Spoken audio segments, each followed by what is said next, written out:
where people say to me, Matt, I really like your videos because you're just unbiased. The Abrams main battle tank is better than the T-80 Russian main battle tank. Hi, this is Captain Orton with the Canadian Army Podcast. This episode is going to be with Matsimus.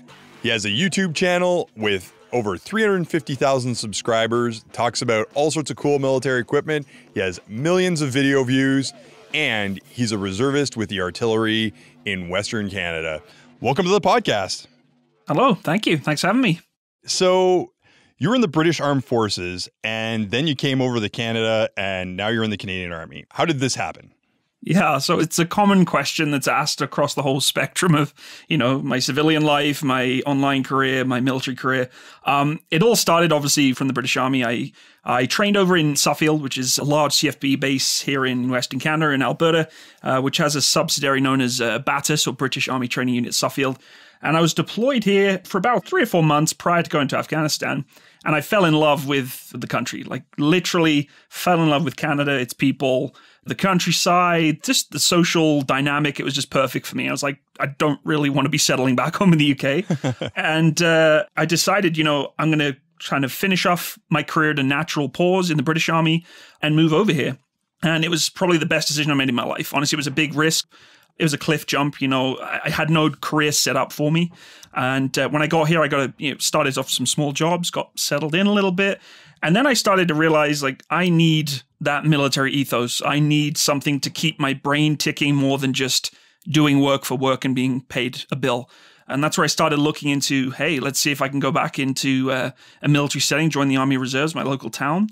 And I've never looked back since. And, it's provided me with a ton of not only, morale and keeping that sort of passion going, but also just a whole new different side of the military that I'd never seen before, in my British military career.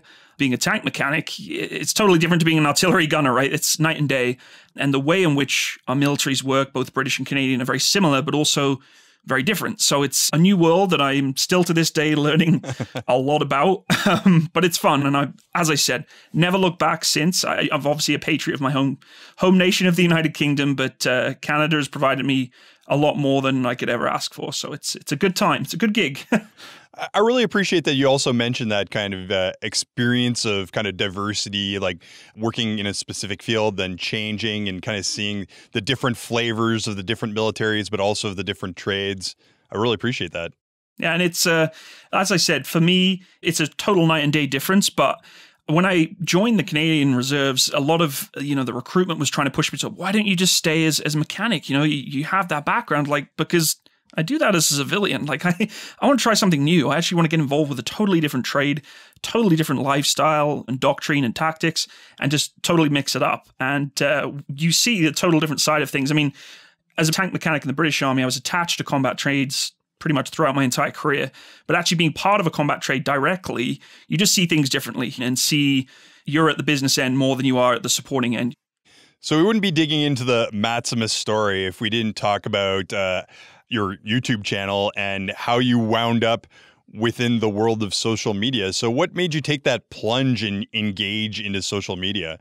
It was weird. It came from originally video games, which was strange. I Right. moved from the UK to Canada, and my love for video game playing just kind of diminished. I wasn't playing it as much anymore. But there's one game that always stuck with me, and it was a video game known as Steel Beasts Pro, which is actually it's a software designed for tank crewmen, and they use it actually in militaries around the world, Germany, Finland, etc. They use it as a tank training software, and you can buy it. It's $150. It's an expensive bit of software to use. It's not a video game you would just go to a store and buy. You have to go to a website, and you have to get a special USB stick just to play it. But it appealed to me because as an armored crewman, I was like, yeah, this is great. And all the other sort of low-key games that I didn't play anymore just kind of got sidelined. And what I found was everybody's on this YouTube gig. Everybody was at the time, around about the sort of 2012 period, YouTube was booming. I mean, channels were exploding in views, subscribers, and the video game industry was really tailoring itself towards YouTube. And I said, you know what? I'm just going to fire a couple of videos up on YouTube, see what happens, what can happen from it. I left it for a couple of months, still playing in the background, didn't play much. all of a sudden I log back onto my account, there's like 3,000 or 4,000 views. I'm like, there's no way. Right. There's no way this is happening right now. Like, this game is like non-existent. No one even knows what it is. But there was a very small, I guess, niche that I was appealing to of the same kind of people that wanted to see the realism side of sort of tank tactics and warfare in a video game setting. And it developed from there. Like, it expanded from video games to talking about military equipment, which is primarily the focus of my channel. A lot of comedy started. Unfortunately, that comedy had to be kind of trimmed, I guess, or cut down, because the comedy, it doesn't align with social media policies today. I mean, it wasn't, nasty, vindictive. It wasn't dark, but it was certainly, there could be some questions raised about, that's probably not the most appropriate way to portray a Canadian Armed Forces soldier, but but it's good, right? It just kind of opened your eyes to think, that's probably not appropriate. And my comedy has changed and adjusted on my channel to be more sort of, correctly and, I guess, tailored to the audience that I'm providing it to. But it all really spawned from video games and then just spanned from there, honestly. Can you describe your channel a little bit, maybe for people who haven't seen it? Yeah, for sure. So the channel, as I mentioned, really just kind of came from the gaming scene. And there's a very small amount of gaming videos that I have on my channel, but the primary function or focus of my channel, I would say about 70% of my videos relate to military equipment. So how it works, its capabilities, some of the tactics and functions of those pieces of equipment, like tanks. Tanks is the main kind of focus that I have because I grew up around tanks. I was working and repairing and supporting main battle tanks. So that was the primary function of talking about military equipment. Tanks are cool. Yeah, tanks are pretty cool. They're a lot of fun. And when, one day I'd love to get on the old Leopard 2. I've never actually been on Leopard 2 before. I'd love to get into the, the CAF scene and see if I can get up to, the Strathconas and jump on a couple of Leopard 2s. But hey, you never know what's going to be for the future. And then from there, it's a little bit of comedy here and there, some memes. I mean, I try my best to inject some humor because, again, if I just made content that's just talking about equipment all day and not have some fun with the channel, people get a little bored of it. And they enjoy that injection of humor here and there because, especially in the times we're in right now, everybody's stressed, overwhelmed, overworked. Yeah. Having some humor in the background, especially, in the times of the Canadian Armed Forces right now where, we are having some challenges. It's nice to have just a little bit of morale boost with a meme here and there, a respectful meme here and there to keep, people's sanity, I guess. So.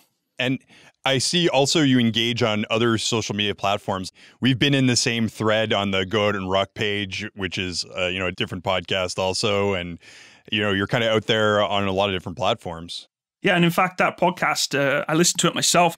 The rucking group like that is like soul food to me. Seeing a community of soldiers come together and actually getting involved with a fitness activity, which I have to personally admit, in transitioning from the British Army to the CAF, I do find that the British Army's physical regime or physical training, I guess, exposure is a lot more intense. We have dedicated PTIs and things like that. Mm-hmm. So when I came across the Get Out and Ruck group, I was like, this is fantastic. This isn't even a military funded thing. This is just someone who's gone out of their way, got a bunch of people together and said, let's get together. It was fantastic. And yeah, other platforms like Instagram, obviously Facebook, I'm starting to broaden out from YouTube, but it's really challenging because I'm not savvy at this stuff.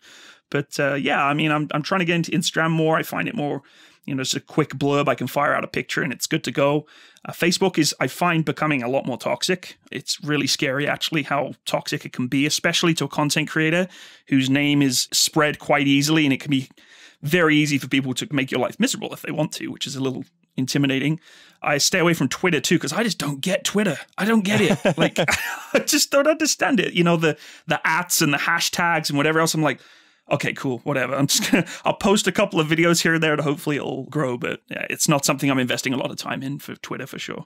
Well, it's interesting you're talking about some of the challenges with interacting with people, and you look at YouTube as an example, and it's not like YouTube comments have their own stigma associated with them. And then there's also like, you could have a video of children playing with puppies and having the time of their lives, and it'll have like 10 million thumbs up and there'll still be 100,000 thumb down. Like, I hate children and puppies. How do you deal with that? Like, what's your process to handle that kind of stuff as somebody who runs a big YouTube channel? It's a bitter pill to swallow as a content creator because I hate to say this, but we as a generation, or I think generations of today, They like to see content that's short, sharp, fast, and easy to digest, right? So, a cat meowing for 10 minutes really loudly gets 20 million views. I spent 4 hours discussing the intricacies of a main battle tank, which clearly isn't going to appeal to 90% of YouTube's audience, gets maybe 10,000 views. But that's something you have to expect when you come across a platform like YouTube that is so diverse, that is so far spread. Age groups, demographics are so varied. You kind of have to just accept it. I try and advocate for YouTube as much as possible, even though at times it causes me a lot of problems. I tell people that you should definitely try the platform, but be cautious, right? Be cautious of the dark side of YouTube as well. You mentioned about comments in the comments section. It really doesn't take much to be dragged into the toxicity of YouTube. And I do advocate for YouTube. I think it's a great platform, but it has a lot of dark side to it that people just don't see. And people say, hey, Matt, I really want to start a YouTube channel. What do I do? And I say, well, you can do this, do this, do this. And in fact, recently I did a presentation to MFRC, our Military Resources Family Center here in Alberta. And a few people showed up to a presentation. They wanted to learn about YouTube. And I told them, yeah, you can make money off YouTube. It's great to create a community. It's very positive overall.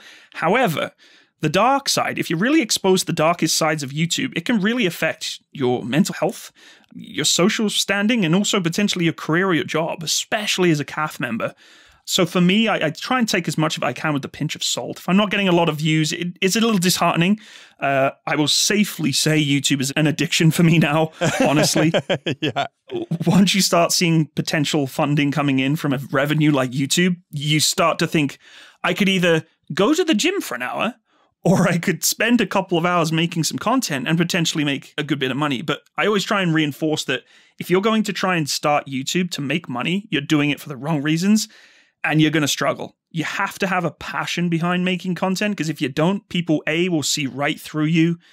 B, you'll get dry and bored of doing the same thing, and you'll hit writer's block pretty quick. So you'll be making a few videos here and then you'll be like, hey, I've run out of ideas. You have to have some passion behind it. If you're just going to start a channel to make money, and a lot of people are successful, but I find that's not the motivation or the sort of key function that I have with YouTube.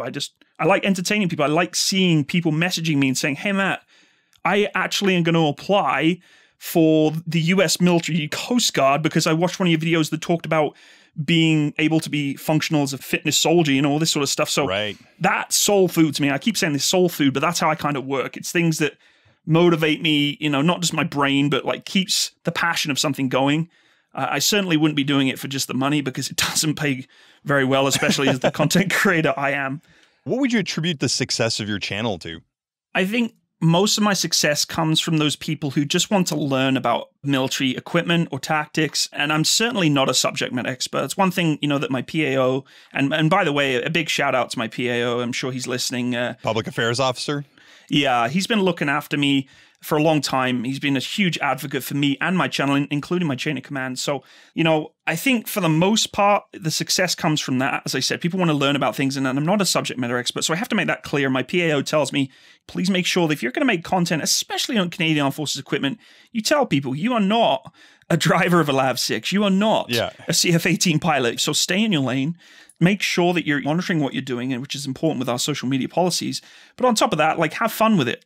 If you're talking about a military tank from, say, Russia, a main battle tank, say, like the T-14 Armada, which is a fairly modernized tank, have fun with it, enjoy it, but remember to initiate that you are not a subject matter expert of this equipment. The opinion that you're giving is just kind of an informative research background. And I think that's what people like, is the unbiased opinion. I get a lot of comments on my channel, Russia, China, Germany, from all over the world. It's incredible, where people say to me, Matt, in the comment section, I really like your videos because you're just unbiased.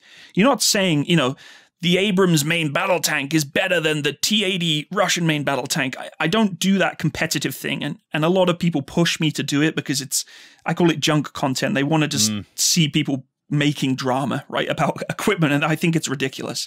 Yeah, the potato chips of the internet. That's right, exactly. But yeah, I think it really just does come down to people wanting to be informed about equipment, and I do make mistakes. I'm never perfect. Research is challenging, especially for equipment that's either very, very new or very old or secretive. I'm clearly not going to know the background behind a new main battle tank of the Russian armed forces. It's clearly dedicated information they're only going to share, so you get things wrong. But I think the true success does come from being able to be unbiased about the things I talk about and being open to criticism too. A lot of people say, hey, Matt, that's wrong, or, you've got this wrong, or, you shouldn't be posting this. And I'm open to that. And my community is very tactile to that. They're like, hey, we really appreciate the fact that you made that video about that equipment. You didn't just tear it to pieces. We know it's not great.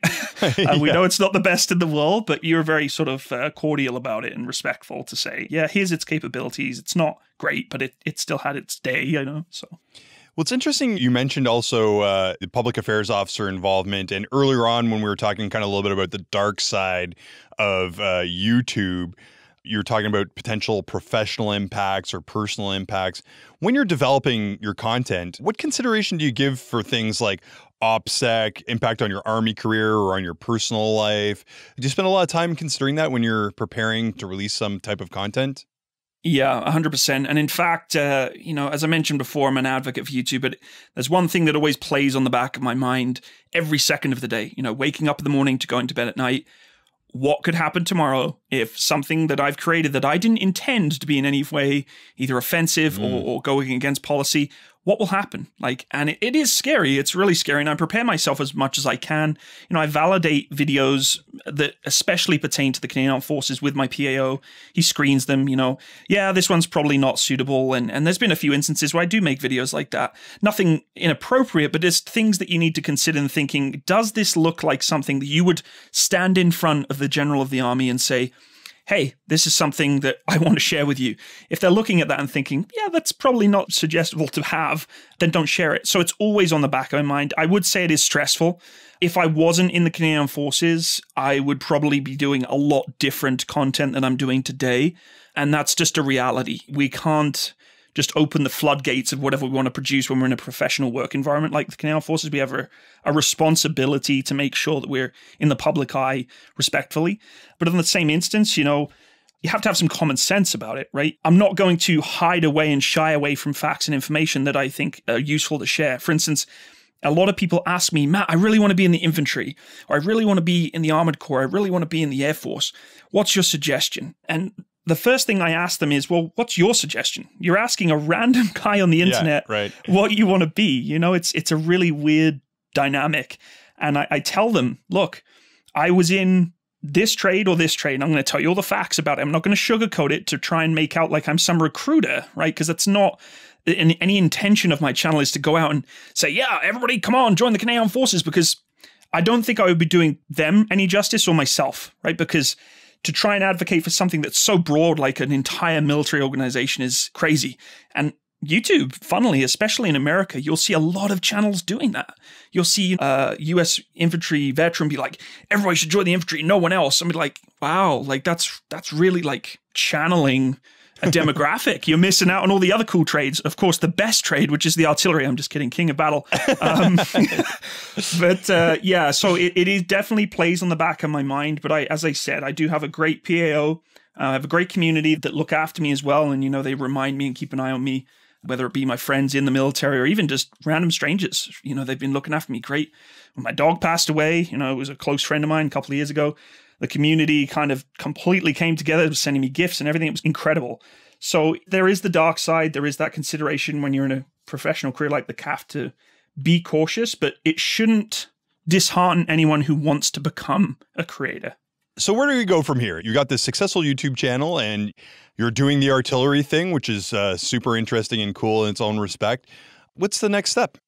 I think YouTube right now is definitely on, I would say, the back burner, because I'm starting to prepare to go on courses. I'm actually going away to a course for observation post members. So I'm really excited towards that. And then moving on from there, it will be observation 2IC. So that's going to allow me to get my leaf, which has been a long time coming. And that's how it works, as a reservist. I'm sure many of you listening know that it's a challenge in our professional work lives if we have full-time careers to try and maintain reserve career and full-time career or even part-time civilian career. Of course. For YouTube, though, it's definitely on the back burner. I put it as sort of a third job. I classify my life as 3 jobs: my full-time career, my military career is part-time, and then my part-time YouTube. YouTube is really there as a hobby more than a career, but it does create income. So I do have to consider that. I'm taxed, etc. Mm-hmm. For my military career, honestly, I'm charging as hard as I can to get back at least to the rank I was at in the British Army, which is obviously Master Corporal or Master Bombardier. My employer as well is very, very good and open to supporting my military career, which is Honestly, it's a huge, huge welcome support when you get that kind of help from your employer that says, hey, you know, this is something you're passionate about. I'm going to pick the ball up here and look after it for you until you get back. And I'm certainly not doing a career that's sort of, you know, I can disappear for 4 weeks and everything's going to be okay. I've got projects, I have team members I'm looking after as a supervisor. So it can definitely take its impact. But for the long term, I think for YouTube, I've already discussed with some people about doing my own podcasts. You know, we've done a few in the past before. We call them the Gun Pit podcasts. I have a veteran Canadian gunner in Ontario, an Australian gunner, and another friend of mine who has recently transferred from my unit to another unit in north of Alberta. So we'd like to get that moving in. The Gun Pit podcast, we talk about, you know, artillery equipment, fun stories that we've had in the artillery and everything artillery related, but even other things that may not be artillery related. As I mentioned to a couple of people on my channel, there's a lot of people wanting to do podcasts with me. You know, a Leopard 2 commander from Germany wants to have a podcast and discuss all about how he operates Leopard 2s. I mean, that's fantastic. A new kind of demographic to bring people into, the German community coming together and wanting to see, you know, this sort of input. So lots of developments coming, you know, military career, trying to get that leaf, YouTube, developing it into the podcast world and continuing on with equipment reviews. And my civilian career, you know, just kind of plods on, I guess, and hopefully in the future, I'll go to the dizzy heights of executive. No, I'm just kidding. I don't think I could ever do that, honestly. I don't see why not, but it sounds like you're a pretty busy man. Very, very busy. Very. That's awesome. I mean, I really appreciate you taking the time to tell us about your story and your experiences and what makes things tick on YouTube for you. So thanks so much for taking the time to talk to us. Thank you. Appreciate it. That was Matsimus. Stay tuned to his channel for his upcoming videos and new projects. Go check it out. Super interesting stuff. And as usual, I'm Captain Adam Orton for the Canadian Army Podcast. Orton out.